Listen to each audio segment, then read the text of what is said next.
এখানে সমবেত হয়েছি মূলত একটা সুন্দরভাবে এই এলাকায় একটা কমিটি গঠনের উদ্দেশ্যে।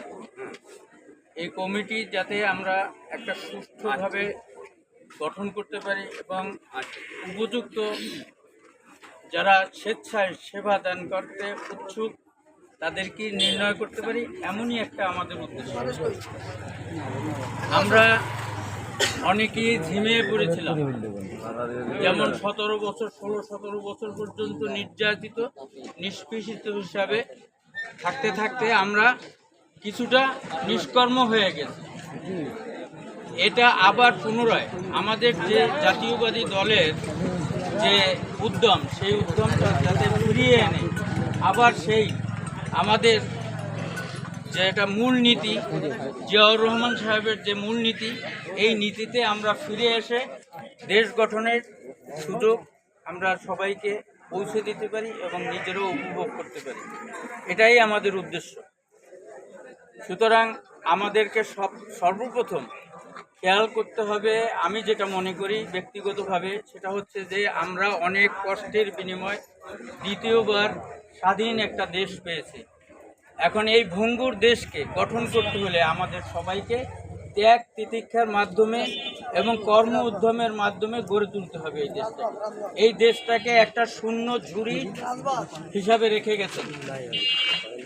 এখন এটাকে পরিপূর্ণভাবে রূপ দিতে হলে আমাদেরকে শ্রম দিতে হবে, আমাদেরকে মেধা দিতে হবে, আমাদেরকে স্বার্থপরতা ভুলে যেতে হবে, আমাদেরকে সবাইকে একত্রিত হয়ে এই দেশকে গঠন করার জন্য যা কিছু করার দরকার সেই ব্যবস্থা আমাদেরকে নিতে হবে। সুতরাং আমরা যাতে কোনো রকম পথভ্রষ্ট না হয়ে যায়, আমাদের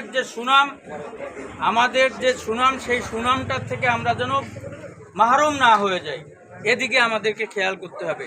আমরা শুধু সরকারের দিকে তাকিয়ে থাকলে আমাদের চলবে না, আমাদেরকে নিজেদের উদ্যোগে এই দেশকে গড়ার জন্য শ্রম দিতে হবে। স্বেচ্ছাসেবক দল, এই কথাটার অর্থ কি? স্বেচ্ছাসেবক দল বলতে গভর্নমেন্টের দিকে তাকিয়ে থাকা না, আমাদের নিজেদের শ্রম দিয়ে স্বেচ্ছায় সেবা করব, এটাই হলো স্বেচ্ছাসেবক দল। যেমনি করেছিলেন আমাদের নেতা জিয়াউর রহমান সাহেব, নিজ হাতে কোদাল নিয়ে নদী খনন করেছে, খাল খনন করেছে, খেতে কাজ করেছে। এটাই হচ্ছে স্বেচ্ছাসেবক, এটাই হচ্ছে উদাহরণ। এর চেয়ে বড় উদাহরণ আর কিছু থাকতে পারে না। যিনি আমাদের নেতা, তিনিই নিজে কোদাল হাতে নিয়ে কাজ করেছেন। আমরা যেহেতু স্বেচ্ছাসেবক, আমরাও অমনিভাবে গভর্নমেন্টের মুখের দিকে না তাকিয়ে প্রয়োজন বোধে এলাকায় যে কমিটি থাকবে, এরা সম্মিলিতভাবে সাপ্তাহিকভাবে হোক বা মাসিকভাবে হোক, যে কোনো জায়গায় যে কোনো সুবিধা অসুবিধা সেটা নিজ স্বেচ্ছায় গভর্নমেন্টের দিকে তা না তাকিয়ে আমরা সেটাকে স্বেচ্ছাসেবকের উদ্দেশ্য। এই জিনিসটা আমাদের মাথায় থাকতে হবে।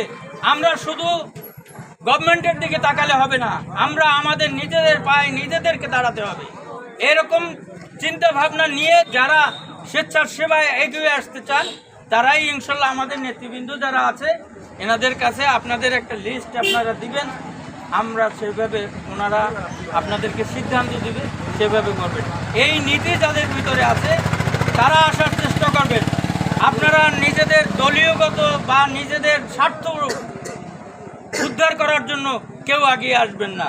এই দেশটা কিন্তু অনেক লোকের জীবনের বিনিময়ে আবার স্বাধীন হয়েছে, এই জিনিসটা আমাদেরকে মনে রাখতে হবে। আমাদের মা খালেদা জিয়া জেলের ভিতরে বসে পচে মরে এখন বের হয়েছে, আত্মতৃপ্তি কতটুকু পেয়েছে যে স্বাধীন একটা দেশ পেয়েছে। ওনার যে কষ্ট, এই কষ্ট যেন বৃথা না যায়, এটা আমাদের খেয়াল রাখতে হবে।